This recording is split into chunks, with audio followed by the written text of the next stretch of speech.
Hello moto. Alors santé aujourd'hui, rubrique, tu nous parles du cancer de la peau. Wow, exactement, parce que on parle beaucoup de cancer du sein, mais duñu waxtané li nga xamné ne que moy cancer de la peau. Et effectivement amna fi ci Sénégal parce que 60 000 nouveaux cas day am chaque année. Motax ñu né pourquoi pas ñu waxtané tay cancer de la peau. Alors lance ton magnéto. Wow, Daouda. Les petites minutes santé.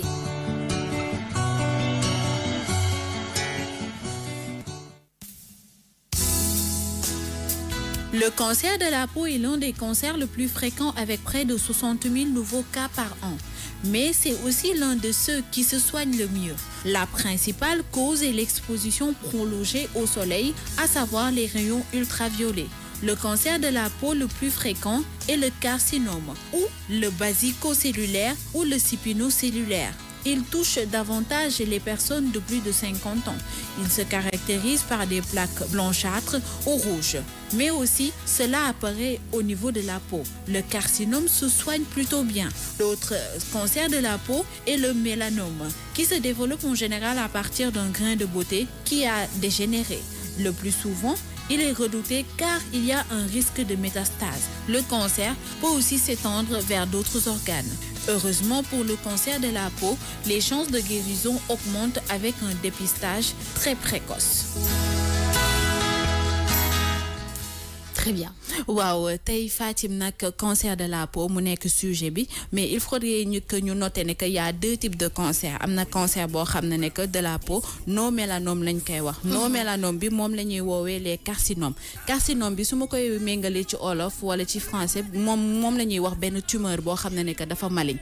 Day nek ci yaram bi ba paré di développer. Mais heureusement les non mélanomes moy cancer der bo xamné ne que c'est pas trop fréquent ba paré bari wul dégâts yu muy def. Mais malheureusement dafa am ben deuxième catégorie wu cancer de la peau mom nañuy wowe mélanome bobu nak mo am cancer carcinome bi nga xamné ne ko mom nañuy wowe basocellulaire wala spinocellulaire. Cancer bi nak c'est très fréquent bañ na ko ba ñi nga xamné ne que catégorie d'âge bi muy laal moy c'est des plus de 50 ans té bu len dalé gis nañ ne que su féké da nga yegg ci stade bo xamné ne que c'est trop tard day am ay cas de décès yu bari motax ñu né y a plus de 60 000 cas.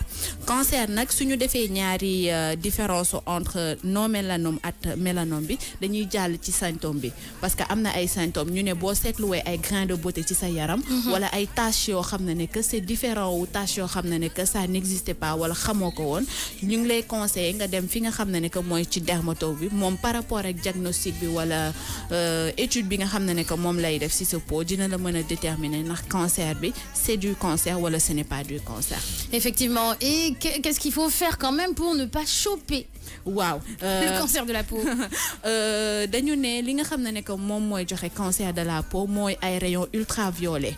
Mais lolu dañu né malheureusement ou heureusement ça touche beaucoup plus les peaux de teint clair. Ah d'accord. Ñun teint foncé tamit on n'y échappe pas, mais amna tamit benen côté bo xamné né que néna ñu moytu ko bu baaxa ba moy les produits chimiques. Les produits chimiques. Wow. La dernière fois on a parlé de dépigmentation et on disait que la dépigmentation pouvait causer le cancer de la peau. Waaw ñooñu bokk nañ ci ñi nga xamné tamit dañuy liggéey ci ay produits yo xamné ne par exemple mën na jël ñi technicien de surface dañuy utiliser ay produits yo xamné ne que c'est chimique, c'est toxique. S'ils ne portent pas des gants. Waaw bo solul gant bo protégé wul bo deful dara té sétlu nañ fi Sénégal ñu ci bëri dañuy utiliser ay produits toxiques té duñu wala chimique té duñu utiliser ben matériel de protection. Benen bi moy que sétlu xémé temps yi sax ñu ko commencé diko génné ci marché bi parce que ça fait beaucoup de dégâts. Ah bon? Bokk na ci parce que xalé jigéen yi dañuy jël diko raxassé sen cœur sans sol dara alors que day jël sa peau bi diko tegjati diko dindi. Tout ça là moy ay cas yo xamné né que wala ay effets yo xamné né que dañ leen né il faut les éviter parce que mën na la jox cancer de la peau. Les rayons du soleil. Waaw.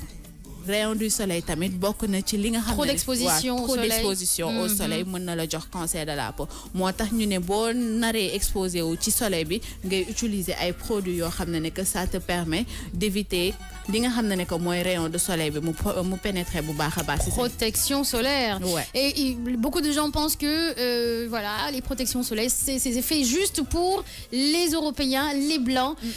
Non. même les noirs ont besoin de protéger leur soleil. Il y a des protections solaires pour voilà, les noirs, la peau noire, la peau black. Effectivement, que ce soit peau claire ou peau foncée, ñoo ci bokk yam. Cancer de la peau, ça ne cherche pas peau claire ou la peau foncée. Mom, ni mi ñëwé ci yow rek moy que exposition bu bari bi bu nekké ci sa yaram rek ça peut provoquer cette maladie. Donc ñun ñëpp ci bokk yam. OK, d'accord. Merci beaucoup.